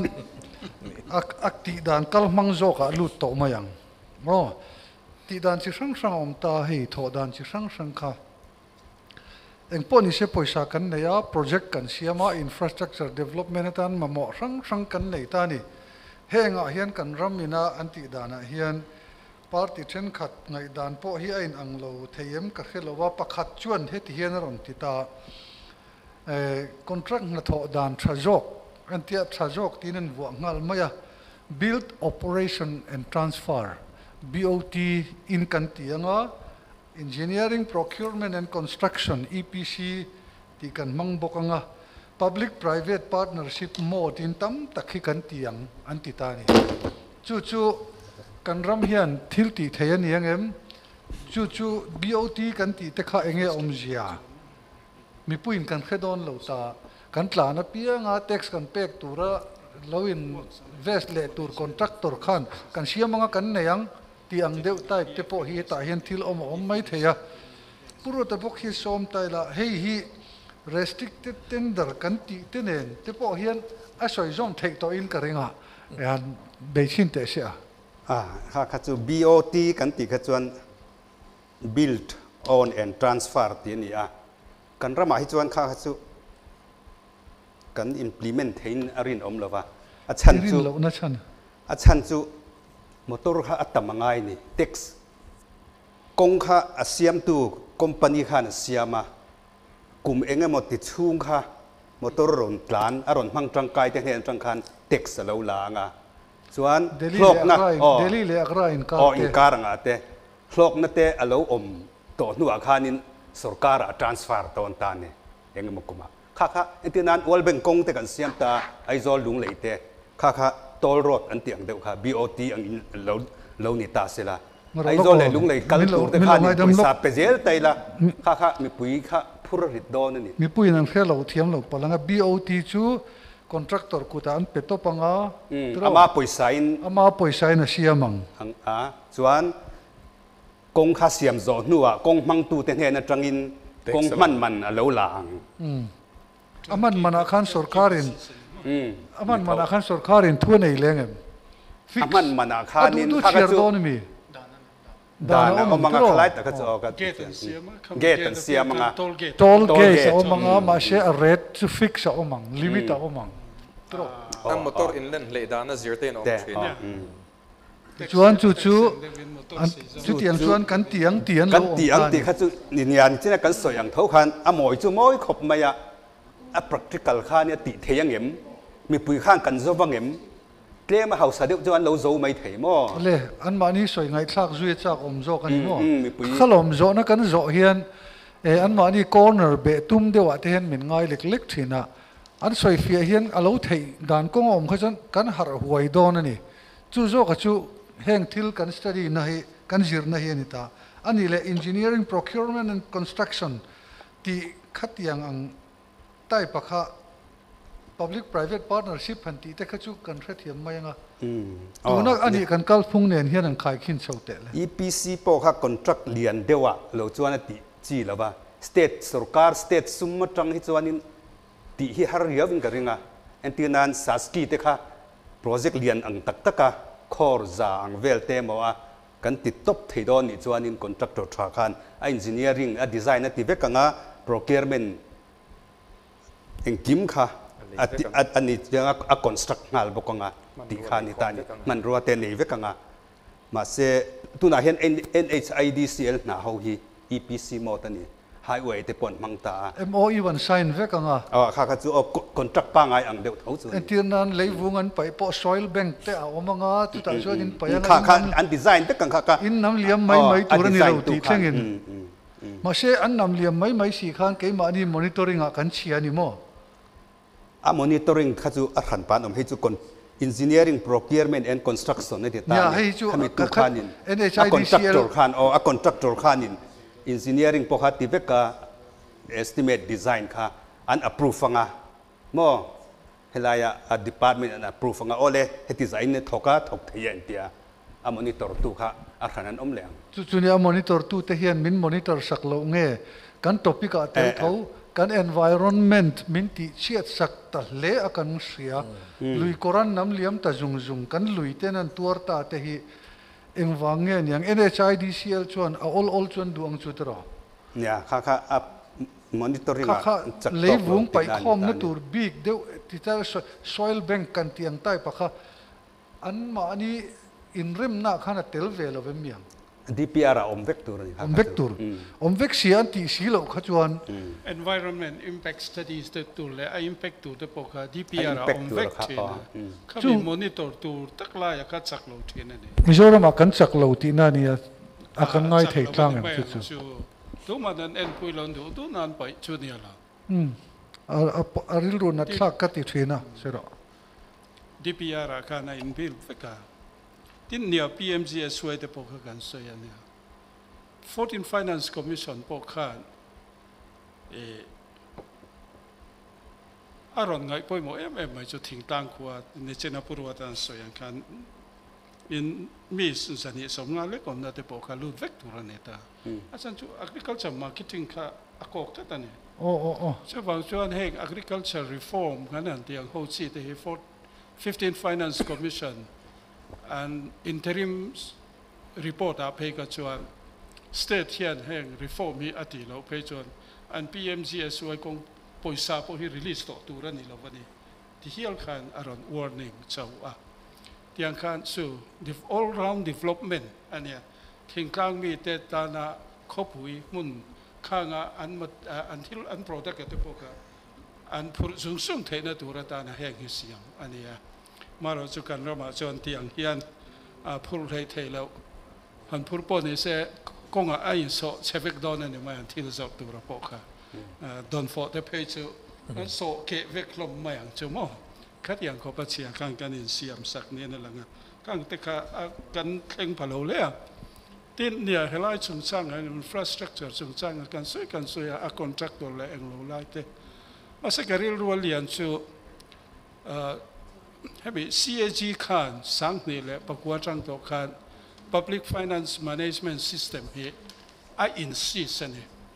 so bang chuan engki makha khami thua kal tu ran tia state sang in an ron tia Mizoram state te kha station nung ber pola khan kanoma sang ni le som paruk te khan lut vector tu rati kan ya min warning to ani kan lut le thela wa public finance management system a yan CAG ho eng lo ba kha ta khan poisa local song song kha alut vekta chuan pek chhual na po kha lang vekta han ama ping thei vekta han en khana pe chuak lo kha chu central that mai ne kha kan du lo wani langkang kan du lo lai he poita chuan PFMS atangin central in sum shim hi state aron transfer adu ta public finance management kami software kami kami platform sumi atang chuan state in if mi siam velenga account sanga andale na turang kha ani ta kan if mi si ti chu tu na lo lak na nan man hi lo lak na kan man si hi ani le ta PFMS atang central atang suma lo lu ta chuan if mi sa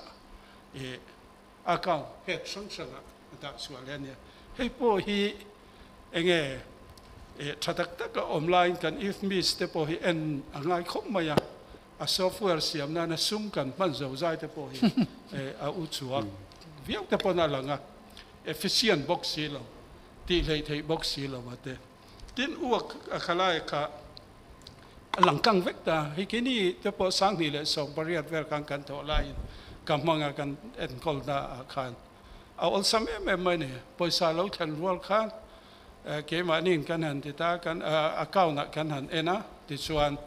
alu na tur het le eng lova kan transfer maya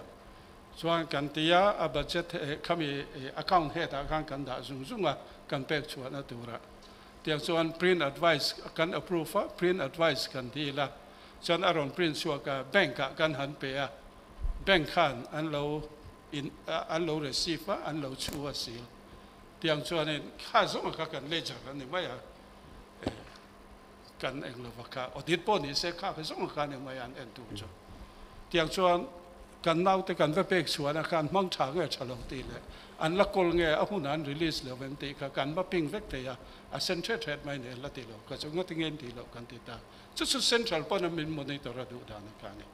chu mi if mi so ma tin works bi kan har sat si na sa ni chu wa mi sa hyang kan lut lo ne he state tam takin an ti to work account management information system antia he contract holder le hetiang na reng infrastructure kan soya chuan mason kan do chuan he platform han kan lo chuan engtin ma kan in check chuang lawa he platform hian tunge contractor engtik amount nge engtika nge zo tu khang zong song khan ya tin a zo huna ati tu leng lo chuan saving tam takha anei chho vele ni tin revise estimate ti takha arem lo ta tiang wa mi sa te chuan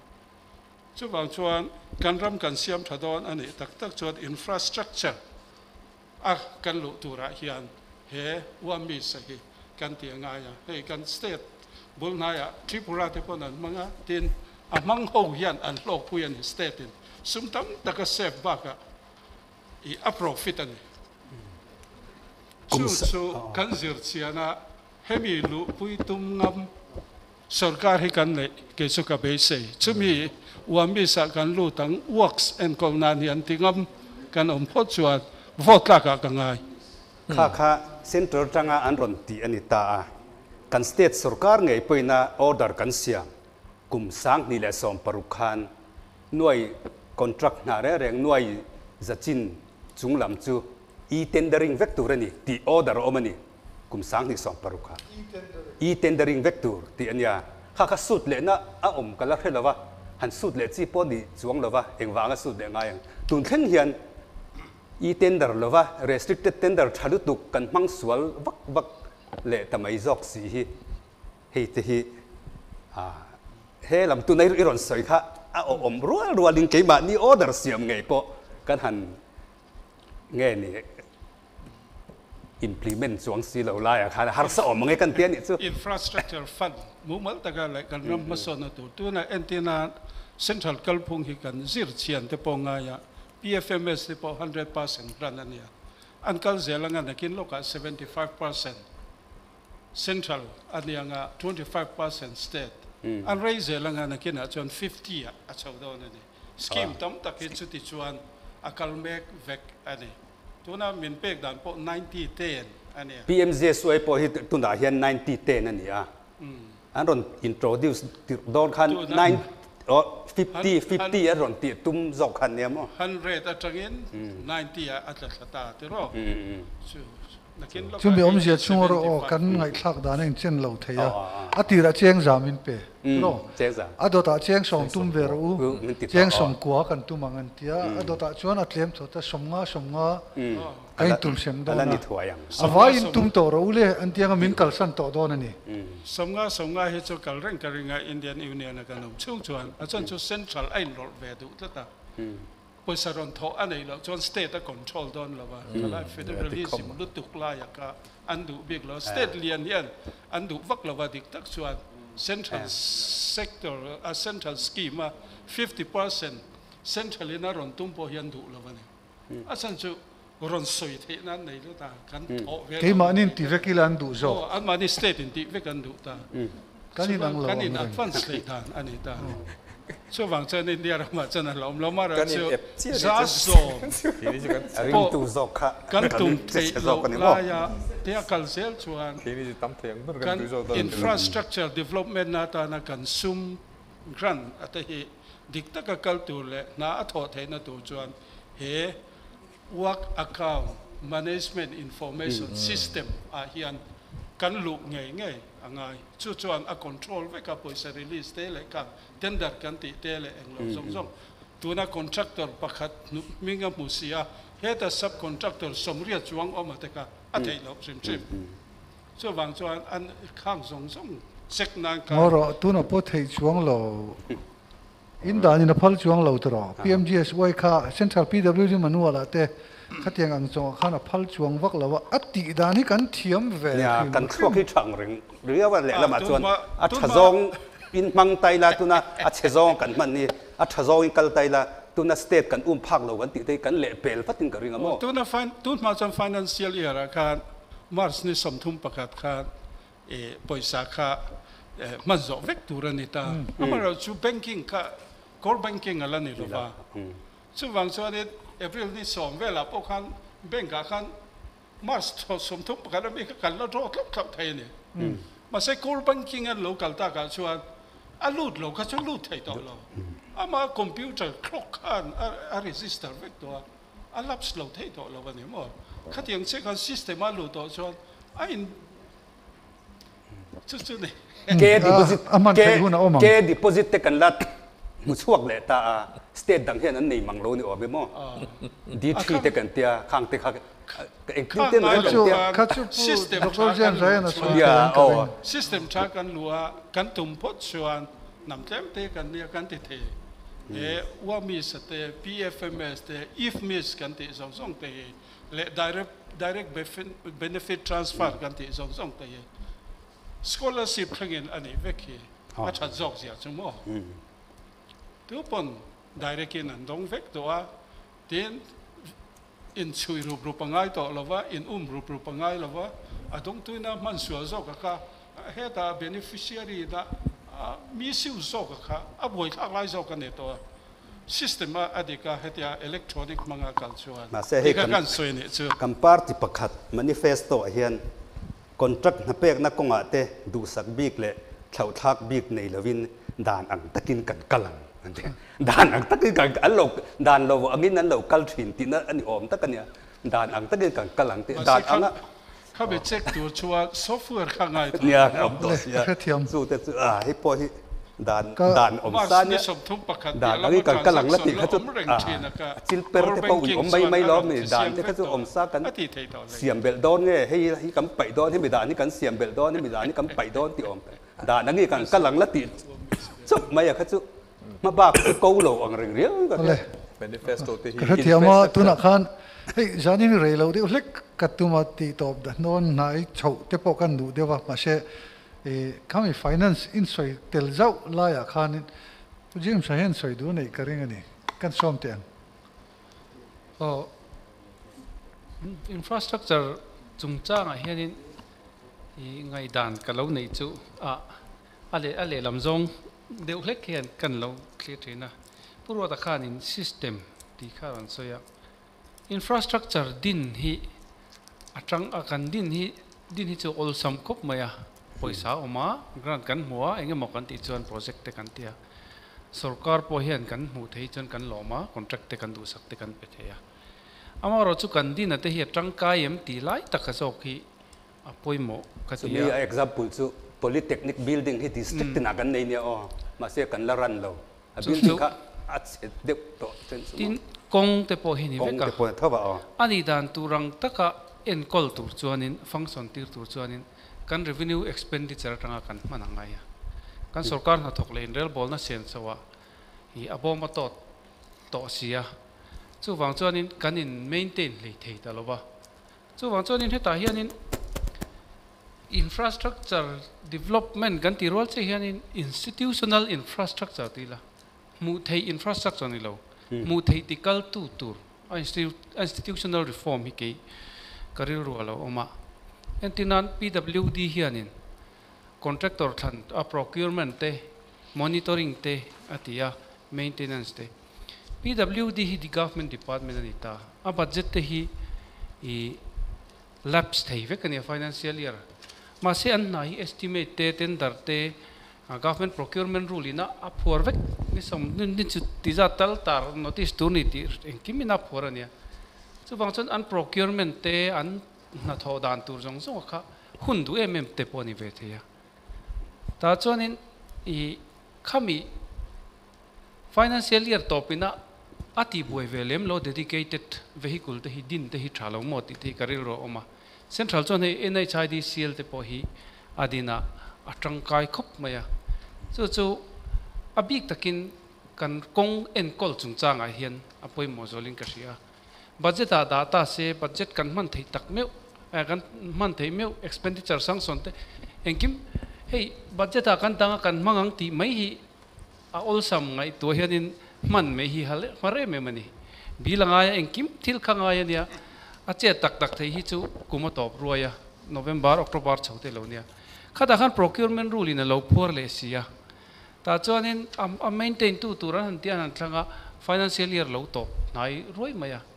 hetiang hen smooth taka maintenance akal theina tur hianin helaya kan infrastructure maintenance tan liao po hian ni ta sela reform de reform kati fo janin chu siam dang lam nga hiomani katia kan government department chu accounting Asia tangte accounting rules ina apor ve kan nia khami pona I company mo government ina share tambera en kol na company mo I incorporate emo tazok sela athangem ti hi kema kangai to thina nia chulaya chu hemite thau hi monitoring ate poti taila financial year to pa alem dewa ke deposit ti de kan han ti kolang chi ti lova a spillover kal chauzel maya tia a flow hun kha atha thein ka ringa tin ichil khanin contract in shal chong ti kha midang dang in thok ti kha soya kha han comment te lok ka dua min han song ta ka chonin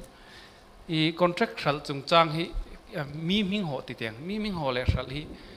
kan state revenue hi kan loss na sa khop maya contractor chuan GST pe turani ta chu GST kha danin a pu tangin contract pe tu khan implementing department khan I eng percent mo 2% mo kha alo deduct sakanga chu TDS kan tita alo kat ngal makani nakina abak la pe ngai hi chu ipedon ni an tita ta chonin khami mi ming ho na thokna na chon a thok zowa a pek le tura sarkarin sangsona siam khanin GST kha apesa vek to sarkar taxation akhan finance chunglet le mai tur khanita mase a honda ya ta chonin taxation department ten han thing don che khanin a ming nei tu an papana ka riat pui lo re reng lo ti to mai kha chuanin a chuya boi thak ta emema chu mai ni tu khan mo phur mai tur ni al kha chu a ming nei tu khanin I a ho ti ra khala khema se ho ti ra khan lo shal le ni chon thila boya tuna hianin kan revenue loss si ana sa emema I ka a phur mai turani ti lai kha a phur mai vek tlat lo Mizoram hianin chulaya chu I kan revenue loss kha ana sa hi hong hi a cycle vek ka tin a to ber kan soi bel chu saski ti kan chi kan soi bel ga soi mai pakhat chu kan leiba buwa hianin kumsom nga chung en ziak don ani ti kha leiba buwa kan liability balance liability lama aum hi chuanin kan puk thei zat tur finance fiscal rules finance commission na min impose ang chi zong a khanin min nok che ve tu ani reng don ani ti kha I kan soitel ani kalau bel vele thei sokem bel ro a top na tur ten I to mela ka han soi ve du chu ni china heta Dr. Saithantluanga lau soi PFMS chung chang bora kha mi pui na kan hriat ve hi a tul ti na kan ya PFMS kan han ti te if mi san ti te pi alama khan SNA State Nodal Agency account kan han ti ho wa hi mi pui kan hriat ve tul ti in ka hria tu na hian central sarkar aring lo mi zok bok hian langtlang an duwa kan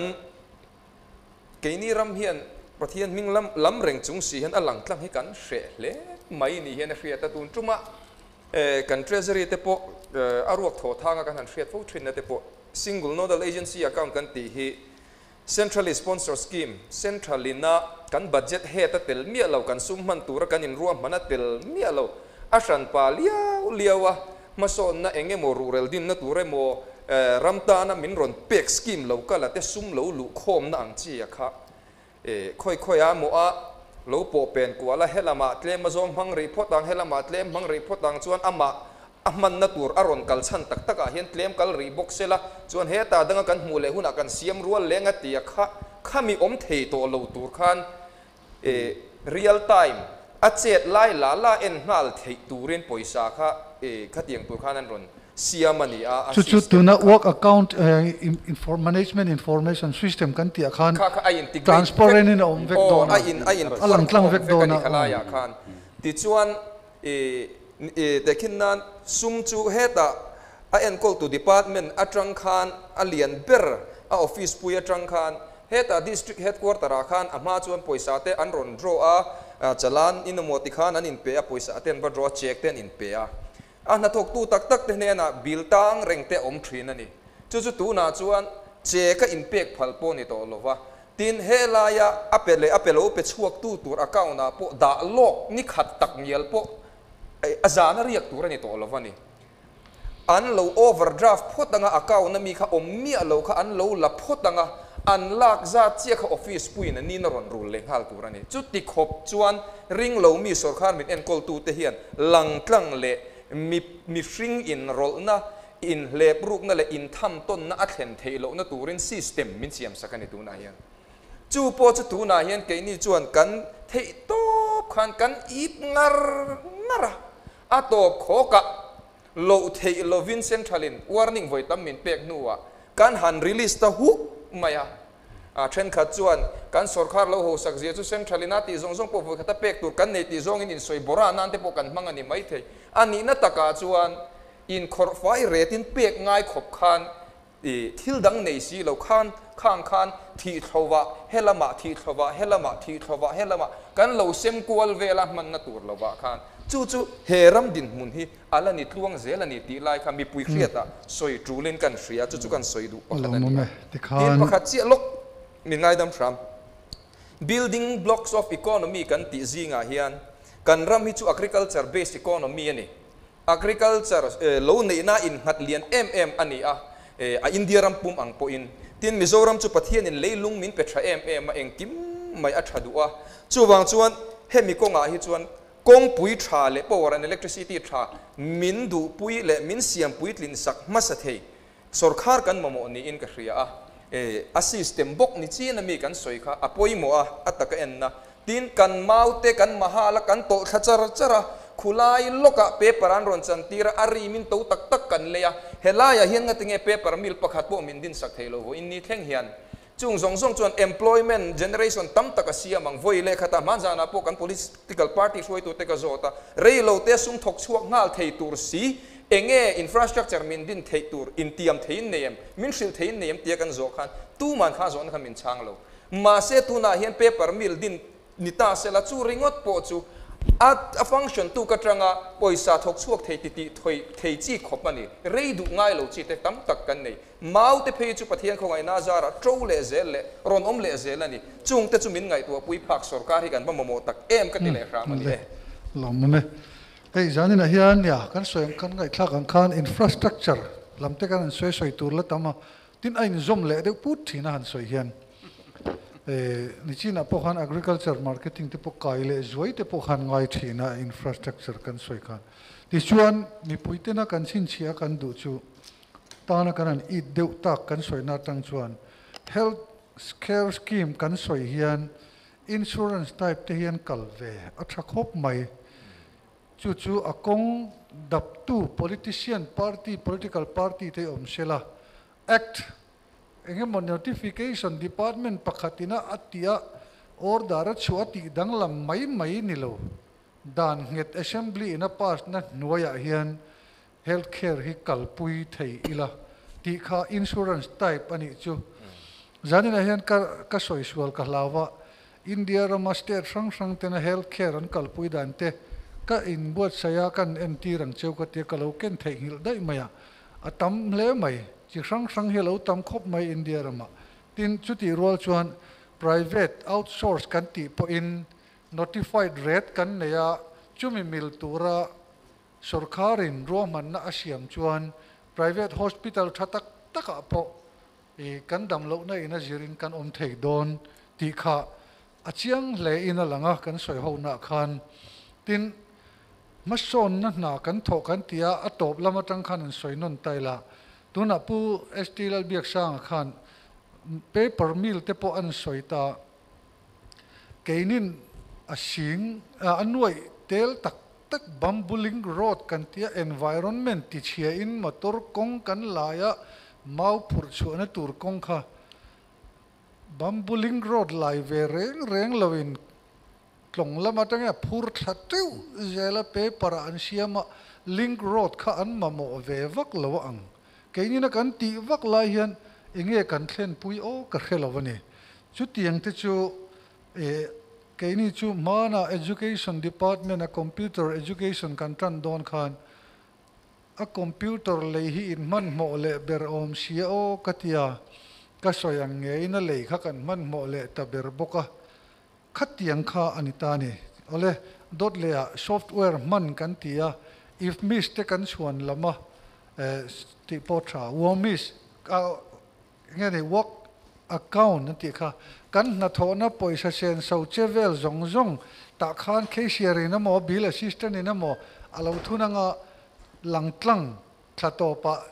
department zong poisa kha eng scholarship mo vaireng te mo lungle tangina mo po khan an access theivek an mo alo mu theivek don zela chu tianga langtlang sarkar kan ni ang tingam kan du ani chu policy examine na ero chuan aveik achiang lo mai hei an han zia kan han siar hian kan tia kan han en khan heng te chu kan han soi fel sak na konga chuan adik na chena azia vexen lo lom pon tianga zia vexen lo kha zo turin helaya emo public meeting emo an local po in lo zot ula kan dua in zo awang khan miswalin ni lo tu te mo silayan hum chau lawang laya zo na po kan zot ngam reng lo anga ral tritur mi pui hi kan ni to lo chuwang chuan kan zo tanga riat kan tumanga atha kan thlangang ti kha kan ril ruin omsela hey technological infrastructure kati maya ke chuan a software designing emo a software lama po kan luangai mi pui tam berina kan riat thiamata na ka du chu infrastructure chi khat ani ve thowa ai kal zirtir tu te hi kan du lo kan soi ai kal sarkar na thok te hi hey office in kal chuan emo khoilai mo in kal chuan in ku zung chal khan in va metanga tu ta chuan akale ti khalo chin chia theita ni chu tiang chu amana to reng lo boka khoilai khokil khor deu ani po in khatiang khol kha handa sela azung chal hi chuan in thon teu lo tu man karil ru in khang tiang ho te po kha kan ti lei thei lova chuan lam kan siama political platform atangin sarkar na thok om thadu lo ai kal la te kan an tiak an au doya ma se ape hel na chu technology lama om reng hian anti du lova chu wangin political party na min som po khan ka soi ve achu technology lama link knowledge riat na nei thuak brain politician kan mamo to kan ramin chu ania in social mai lovin an lo be rei to a kan lo chok ve to nge in ti mai sela then hi chon thajok to om mange ti te chu ril ro oma tuna kan ngai thlak jinga khan poimo tak tak a om kar hlom fel le vek man lawang kan ti le huna chuan entirnan sanitation a te po hei aizol kho pui chunga in tin kha in kot kaya ho door to door bollo kan ron khon vek to alo ni hi ani le ni lo chuma ni venga in khevekanga khatiang te kha in soimoi nan kan tlin kan ti tur ani lo ti te po kan soi du a tin chu ti rol chuan rule of law te kan an soya moi thin tuna hei kan drama tun naya khan scholarship MJL kan revenue minister pon han tia adan lamani revenue department hian Mizoram sarkar hian sarkar ram hum hal dan fel tak hian ni chuta chuan district committee oma state committee oma cabinet ina pass le tur te po ania adana chu ka soi chuak lawange khat tiang angani lai khan kan pedon pek kan tum pakhatina lo ti mai hi chu adan ngai nat lo thak mo ti te karil ro oma chu tiang zong chu in ril ro chut tel ula khatiang khan an ma ni hi tu tenge an ni kan ziranga an manifesto kan zir bokanga kan du kan thangang kan zalen na ni chu ka khar na ni te se ka du to ke in zawai chung alom thu ka soye